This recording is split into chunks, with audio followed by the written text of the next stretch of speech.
बिस्मिल्लाहिर्रहमानिर्रहीम। अस्सलामु अलैकुम वरहमतुल्लाहि वबरकातुहू। आज की इस वीडियो के अंदर हम सीखेंगे कि nodal analysis with voltage source case 2, यानी अगर हमारे पास वोल्टेज सोर्स आ जाए तो नोडल एनालिसिस को कैसे करते हैं। केस 1 के जो इससे पहले की वीडियो हमने शेयर की थी, जिसका लिंक यहाँ ऊपर गिवन भी है, उसमें हमने ये देखा था कि एक वोल्टेज सोर्स अगर एक रेफरेंस नोड और एक नॉन रेफरेंस नोड के दरमियान आ जाए तो इसको कैसे डील करते हैं। और इस वीडियो के अंदर हम ऐसे वोल्टेज सोर्स को कंसीडर कर रहे हैं जो दो नॉन रेफरेंस नोड के दरमियान आ जाए, क्योंकि ये रेफरेंस नोड है। तो जो नोड रेफरेंस नोड ना हो उसे हम नॉन रेफरेंस नोड कहते हैं।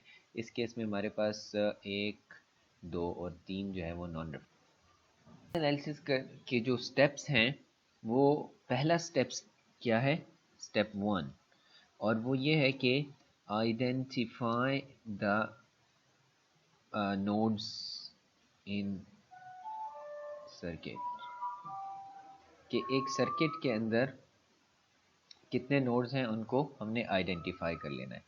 तो नोड को आइडेंटिफाई कैसे किया जाता है, हर कंपोनेंट के एंड्स मार्क कर लें। ये कंपोनेंट है 4 ओहम रजिस्टर, इसके दो एंड्स, 2 अहम का एक रजिस्टर है, इसके दो एंड्स मार्क कर लें। 15 एम्पेयर का करंट सोर्स है, इसके दो एंड्स मार्क कर लें। 2 ओहम का रजिस्टर है, इसके दो एंड्स मार्क कर लें। और 8 ओहम के रजिस्टेंस के भी दो एंड्स मार्क कर लें। इसी तरह 30 वोल्ट का जो वोल्टेज सोर्स है, इसके भी दो एंड मार्क कर लें। अब हर मार्क जो पॉइंट है ये एक पॉसिबल नोड हो सकता है, विद द कंडीशन दैट कि अगर किसी दो पॉइंट्स के दरमियान कोई कंपोनेंट नहीं है तो वो भी दरअसल एक ही पॉइंट है, तो हम इसको एक ही नोड कंसीडर करेंगे। और इन दो पॉइंट को भी हम एक ही नोड, क्योंकि इनके दरमियान कोई कंपोनेंट नहीं है। अलबत्ता इस और इस पॉइंट के दरमियान चूँकि एक कंपोनेंट मौजूद है, इसलिए ये अलग नोड कहलाएगा और ये अलग नोड कहलाएगा। और नीचे वाले तीनों जो पॉइंट्स हैं, मार्क पॉइंट्स, इनके दरमियान कोई कंपोनेंट नहीं है, इसलिए ये एक ही नोड है। इसलिए इन सब के ऊपर जो नोडल वोल्टेज होगी वो एक ही होगी। तो पहले स्टेप में हमने नोड्स आइडेंटिफाई किए और हमें पता चला कि 1, 2, 3 और 4 नोड्स हैं। अब दूसरे स्टेप में हमने ये करना होता है कि उन नोड के में से एक नोड को रेफरेंस नोड करते हैं। Assume one node as reference node। एक नोड को हमने रेफरेंस नोड मान लेना है। और चूंकि हम ये एज्यूम कर रहे हैं, इसका मतलब ये है कि हम किसी भी एक नोड को रेफरेंस नोड मान सकते हैं। हम इस नोड को रेफरेंस नोड मान सकते हैं, हम इस नोड को रेफरेंस नोड मान सकते हैं, हम इसको एज्यूम कर सकते हैं और हम इसको भी एज्यूम कर सकते हैं। हम किसी भी नोड को रेफरेंस नोड एज्यूम कर सकते हैं, लेकिन चूंकि इस क्वेश्चन के अंदर उन्होंने पहले से ही इस नोड को रेफरेंस किया हुआ, इसलिए हम भी इसी को ही कंसिडर करते हैं। और जब हम कहते हैं कि कोई एक नोड रेफरेंस नोड है, तो इसका क्या मतलब होता है? तो इसका मतलब ये होता है कि that reference node is eight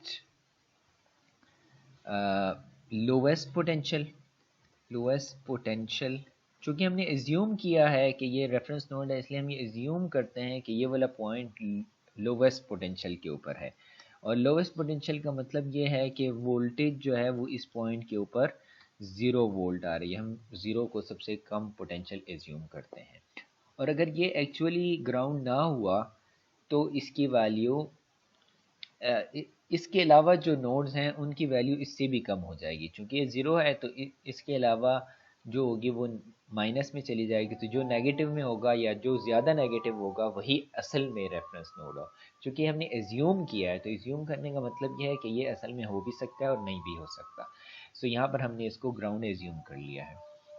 अब अगला स्टेप क्या है कि इस इन नोड्स के अलावा जो नोड्स हैं उनके ऊपर हमने KCL लगाना है। So KCL at all other nodes, सही। सो सपोज फॉर एग्जांपल हमारे पास 3 बाकी नोड्स रह गए, इनके ऊपर अब हम KCL लगाना चाहते हैं। मैं पहले इस नोड के ऊपर KCL लगाने की कोशिश करता हूँ, फिर इसके बाद इस नोड के ऊपर KCL लगाऊंगा और इसके बाद इस नोड के ऊपर। लेकिन जब मैं पहले नोड के ऊपर KCL लगाता हूँ तो केसीएल क्या कहता है कि हमें एज्यूम करना होता है कि करंट्स की डायरेक्शन किस तरह से है। तो सपोज़ मैं करंट की डायरेक्शन एज्यूम करता हूँ ये कि ये डाउनवर्ड है, ये राइट डायरेक्शन में जा रहा है और ये भी राइट डायरेक्शन में, ये मैं एज्यूम कर रहा हूँ। तो एज्यूम जो है वो आप उल्टे भी एज्यूम कर सकते हैं। चूंकि मैंने ये एज्यूम किया, अब अगर मैं ये वाला करंट निकालना चाहूँ तो ये करंट मैं नहीं निकाल सकता, ना तो ये करंट सोर्स गिवन है, यहाँ पर कोई करंट सोर्स गिवन नहीं है, और यहाँ पर कोई रजिस्टर भी नहीं है। यहाँ कोई रजिस्टर हो तो मैं ओहम्स लॉ भी अप्लाई कर सकता हूँ। तो ना कोई करंट सोर्स गिवन है, ना ओहम्स लॉ के ज़रिए से मैं करंट निकाल सकता हूँ। अब जब मैं ये करंट नहीं निकाल सकता तो इस वजह से मैं डायरेक्टली इसके ऊपर Ohm's law Kirchhoff current law apply नहीं कर सकता। Similar is the case with this node. इन नोड के साथ भी यही प्रॉब्लम है कि अगर मैं इसका करंट जो है वो एज्यूम कर लूँ इस तरीके से, क्योंकि वहाँ मैंने ये राइट वर्ड डायरेक्शन एज्यूम की है तो ये भी राइट वर्ड होनी चाहिए, तो सेम प्रॉब्लम, ना तो मेरे पास कोई करंट सोर्स मौजूद है और ना रजिस्टर है। अगर रजिस्टर होता तो मैं ओहम्स लॉ से इसका करंट निकाल लेता, तो मैं करंट नहीं निकाल सकता, इसलिए मैं यहाँ पर डायरेक्टली KCL अप्लाई नहीं कर सकता। तो मुझे क्या करना होता है ऐसे केस में, जब एक वोल्टेज सोर्स दो नॉन रेफरेंस नोड के दरमियान आ जाए, since these two are non reference node, तो हम इन दोनों नॉन रेफरेंस नोड को मिलाकर एक सुपर नोड बना लेते हैं। Like this we make it a super node. हम इन दोनों को एक सुपर नोड बना देते हैं। और इस सुपर नोड की इक्वेशन कैसे होगी? So we will write an equation for supernode. ठीक है। So actually ये सुपर नोड नोड 1 और नोड 3 के दरमियान बन रहा है। नोड 1 एंड नोड 3 के दरमियान ये सुपर नोड बन रहा है और इन दोनों के दरमियान ये वोल्टेज है। सो नोड 3 हायर पोटेंशियल पे है क्योंकि ये प्लस है, और नोड 1 लोअर पोटेंशियल पे है, और उन दोनों के दरमियान डिफरेंस जो है वो है 30 वोल्ट्स का। सो मैं इन दोनों के दरमियान डिफरेंस को इस तरह लिखूंगा, V3 हायर पोटेंशियल पे है माइनस V1 लोअर पोटेंशियल पे है, और इन दोनों के दरमियान फ़र्क है 30 वोल्ट्स का। तो ये मेरे पास एक इक्वेशन आ जाएगी, and I will consider this to be the equation of super node. This is equation 1। अब मैं इस सारे सुपर नोड को मिलाकर इन दोनों नोड्स को V1 और V3 की मैंने इक्वेशन लिखी, और ये इक्वेशन असल में इसको रिप्रेजेंट कर रही है। अब ये सारा एक नोड बन गया है। This V1 and V3 they constitute A bigger node. ठीक है, तो अब इसके ऊपर गौर करें, इसके पास इनकमिंग और आउटगोइंग करंट्स कौन कौन से हैं। सो लेट्स एज्यूम, मैं ये कहता हूँ कि KCL के अंदर हम पढ़ चुके हैं कि हमें करंट की डायरेक्शन एज्यूम करनी होती है, तो आप इसके अपोजिट भी एज्यूम कर सकते हैं। तो ये सारा एक नोड है, this all is a single node, यानी हम ये कहते हैं ये एक ही पॉइंट है। अब इसके अंदर जो बैटरी है या जो भी कंपोनेंट हम उसको इग्नोर कर देते हैं, और ये एक करंट है जो नीचे की तरफ जा रहा है, ये करंट है जो राइट साइड पे ये मैंने एज्यूम कर लिया है। ये दोनों इस नोड के साथ अटैच है। अब यहाँ पर देखिए करंट मैं इस तरफ एज्यूम कर लेता हूँ और डाउनवर्ड एज्यूम कर लेता हूँ, राइट। तो इस नोड के ऊपर जो KCL लगेगा, KCL एट सुपर नोड, और इसकी इक्वेशन क्या होगी? तो इसमें से हम कहेंगे sum of incoming currents is equal to sum of incoming currents is equal to sum of outgoing currents. ठीक है, तो सम ऑफ इनकमिंग करंट्स हमारे पास क्या है? वो वाले करंट्स जो इन नोड की तरफ आ रहे हैं, तो उनमें से सिर्फ यही एक करंट है जो इस नोड की तरफ आ रहा है। This is the only current which is coming towards this node. इसके अलावा ये भी बाहर जा रहा है, ये भी बाहर जा रहा है, और ये भी बाहर जा रहा है। सो इनकमिंग करंट एक ही है, और उसको हम यहाँ पर नीचे लिखेंगे with change in the colour. So चूंकि करंट जो है वो सेकंड नोड से थर्ड नोड की तरफ आ रहा है, तो सेकंड नोड हम एज्यूम कर रहे हैं कि हायर पे है, so that's why we call it V2 minus we'll write it V2 minus V3 and this whole divided by the resistor V is equal to IR, I is equal to V by R, तो voltage 2 ohm के across V2 minus V3 और resistance कितनी है 2 Ohm's is equal to ये सम, अब out going currents का सम लेना है. So let's consider this current first. So this is I is equal to V by R. What is the voltage across 4 ohm? It is V1 minus Vg, and we know that Vg is 0. Ground voltage is 0. So V1 by 4. We'll write it V1 by 4 plus next outgoing current is V1 minus V2 by 2. V1 minus V2 by 2. And then the next outgoing current is this one, V3 minus 0 by 8. So we'll have plus V3 divided by 8. So this is the equation of the KCL applied on supernode. Now we are left with this node, node 2 only. So let's apply another equation on node 2. KCL at node 2, right? And that is again we'll have some assumptions. Now we already assume in previous case that the current is from left to right. The same current is incoming to this node now, and here we assume that the current was incoming to the super node. It means that current is outgoing from the node 2. So this is this, and this is already given. So we have incoming sum of incoming currents is equal to sum of outgoing current. Incoming दो currents है हमारे पास, एक 15 ampere का है and plus this one, and this we already know, V1 minus V2 by 2. V1 minus V2 divided by 2. ये दो incoming currents हैं is equal to outgoing current, और आउटगोइंग करंट कौन सा है V2 minus V3 by 2. V2 minus V3 by 2. So this is the these are all possible equation we may have. एक ये वाली इक्वेशन हो गई हमारे पास और एक ये वाली.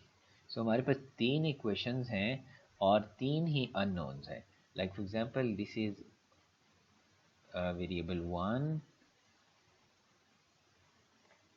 Variable 1, variable 2, v1 v2. इस इक्वेशन में दो वेरिएबल हैं, इस इक्वेशन में 1 2 और 3 तीन वेरिएबल हैं, इसके अलावा कोई और वेरिएबल नहीं है.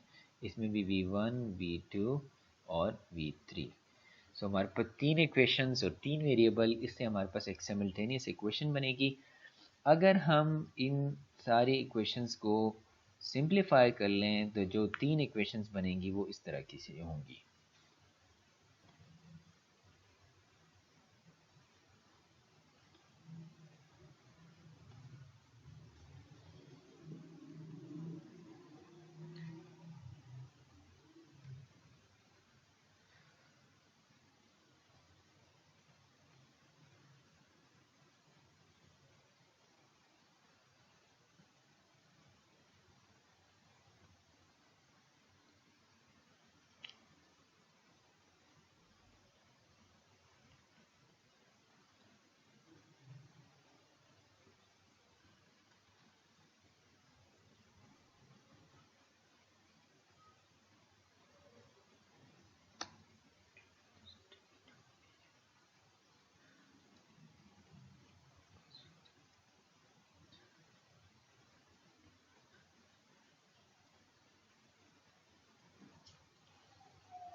और इनसे जो मैट्रिक्स बनेगा वो इस तरह का होगा। तो लेफ्ट हैंड साइड्स मिलकर मैट्रिक्स ए बनाएंगे और राइट हैंड साइड मिलकर वेक्टर बी बनाएंगे। So vector A is equal to,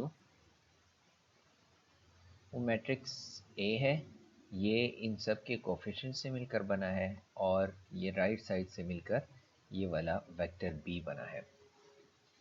तो इसको इन मैट्रिक्स को सॉल्व करने के लिए हम क्या करते हैं, x is equal to A x is equal to B और which implies that x is equal to A inverse B. और इसी को हम मैटलैब से भी बड़ी आसानी के साथ सॉल्व कर सकते हैं। तो मैटलैब से इसको कैसे सॉल्व करते हैं, सो ये मैटलैब की हमारी एडिटर विंडो है और ये इसकी कमांड विंडो है। तो हम एडिटर विंडो के अंदर एडिटिंग कर सकते हैं। तो ए के ऊपर हम वही वेरिएबल्स डालेंगे जो हमने इससे पहले अभी लिखे थे, -101 -1 स्पेस 0 स्पेस 1, ये पहली रो हो गई इक्वेशंस की। सेमी कॉलन दूसरी इक्वेशन पे ले आएगी 6 -8 5, 6 -8 और 5, और इसके बाद 1 -2 1, 1 -2 और 1। हमारे पास तीन इक्वेशंस आ गई। सिमिलरली बी की जो वैल्यूज़ हैं वो हैं 30 0 और -30, 30 0 -30। और उसके बाद हमने इन्वर्स लेना है। इन्वर्स के लिए आई एन वी, और जिसका इन्वर्स लेना होता है उसको ब्रैकेट में बंद कर देते हैं, जिसको हम बी से मल्टीप्लाई कर देंगे। So this should be A column vector. तो कॉलम वेक्टर बनाने के लिए या तो नेक्स्ट लाइन इसके ज़रिए से लेकर आएँ और इसको हटा दें। ये कॉमा जो है वो ट्रांसपोज को रिप्रेजेंट करता है, ये कॉलम को रो में और रो को कॉलम में बदलता है। ठीक है, तो इसकी अब ज़रूरत नहीं है। अब हम इस सारे प्रोग्राम को रन करेंगे और हमारे पास इस तरफ रिज़ल्ट आ जाएगा।